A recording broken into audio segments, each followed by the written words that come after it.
محبت میں جب دل ٹوٹتا ہے تو اس کا درد کیسا ہوتا ہے؟ اکثر گانوں میں یہ بتایا جاتا ہے، لیکن پنجابی گیت بد دعا یہ صرف ایک گانا نہیں ہے، یہ تو دل ٹوٹنے کے پورے سفر کی کہانی ہے، ایک بہت گہری، بہت طاقتور کہانی۔ چلیں اس سفر کو ساتھ مل کر سمجھتے ہیں۔ تو سوال یہ ہے کہ گہرے دھوکے کی آواز کیسی ہوتی ہے؟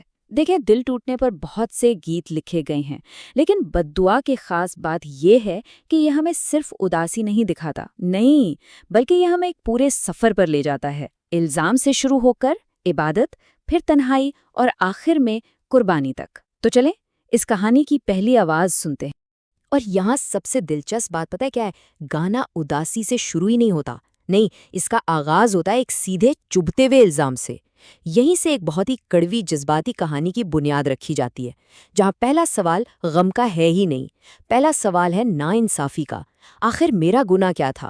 تو اس سفر کا جو پہلا مرحلہ ہے نا، وہ ہے دھوکے کا پہلا صدمہ، یعنی ایک ٹوٹا ہوا وعدہ۔ یہ وہ لمحہ ہوتا ہے جب یقین ٹوٹتا ہے اور ایسا لگتا ہے جیسے پوری دنیا ہی الٹ گئی ہو۔ گیت کے بولوں میں نا ایک بہت ہی طاقتور کنٹراسٹ دکھایا گیا ہے۔ ایک طرف وہ سارے وعدے ہیں جو کبھی کیے گئے تھے، اور دوسری طرف وہ تباہ کن منظر ہے جب محبوب کسی اور کے ساتھ نظر آتا ہے۔ تو یہ صرف ایک وعدے کا ٹوٹنا نہیں ہے، نہیں، یہ ایک پوری دنیا کا بکھر جانا ہے۔ اور یہاں درد اتنا شدید ہے، اتنا شدید کہ وہ کردار صرف ایک آخری جھلک مانگ رہا ہے۔ یہ التجا اصل میں اس نفسیاتی ضرورت کو دکھاتی ہے جسے کلوزر کہتے ہیں، مطلب رشتے کو کسی انجام تک پہنچانے کی ایک بے چین کوشش۔ یہ غصے اور مایوسی کے بیچ سے نکلنے والی ایک پکار ہے۔ اچھا، جب الزام لگانے سے بھی کچھ نہیں بدلتا تو پھر انسان کہاں جاتا ہے؟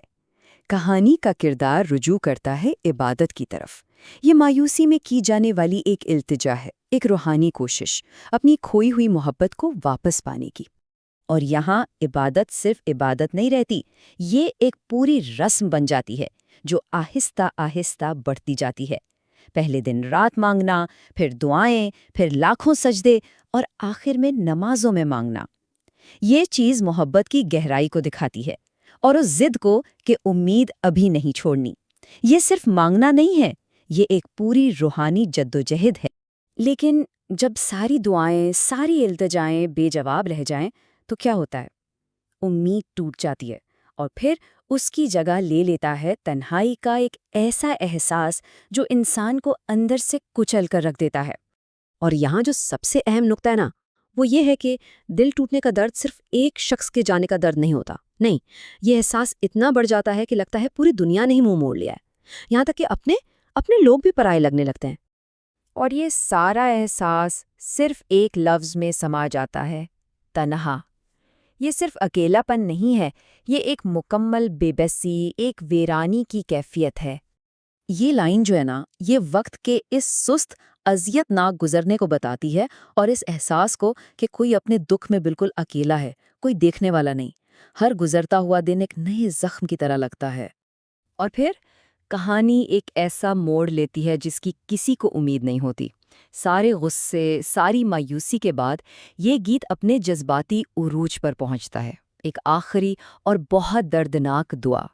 یہ وہ مقام ہے جہاں ذاتی درد سے آگے بڑھ کر قبولیت کی طرف پہلا قدم اٹھایا جاتا ہے۔ ذرا اس تبدیلی کو دیکھیں، ایک طرف وہ کردار اپنی قسمت کو قبول کر رہا ہے کہ ہم تو عاجز لوگ ہیں، اور دوسری طرف وہ اسی شخص کو دعا دے رہا ہے جس نے سارا درد دیا۔ یہ تلخی سے نکل کر بے لوسی کی طرف واقعی ایک بہت ہی طاقتور سفر ہے۔ اور یہی آخری دعا اصل میں ہار مان لینا بھی ہے، اور بے لوث محبت کا سب سے بڑا ثبوت بھی۔ یہ اس بات کا اشارہ ہے کہ اب وہ جذباتی جنگ ختم ہو چکی ہے، سارا درد اب دعا میں بدل گیا ہے۔ اور آخر میں یہ گیت ہمیں ایک بہت بڑے سوال کے ساتھ چھوڑ جاتا ہے۔ کیا محبت کا سب سے بڑا ثبوت کسی کو تھامے رکھنا ہے یا اسے جانے دینا ہے؟ یہ گیت دل ٹوٹنے کو بھی عبادت کا ایک آخری المناک درجہ دیتا ہے، اور ہمیں محبت کی اصل فطرت پر سوچنے پر مجبور کر دیتا ہے۔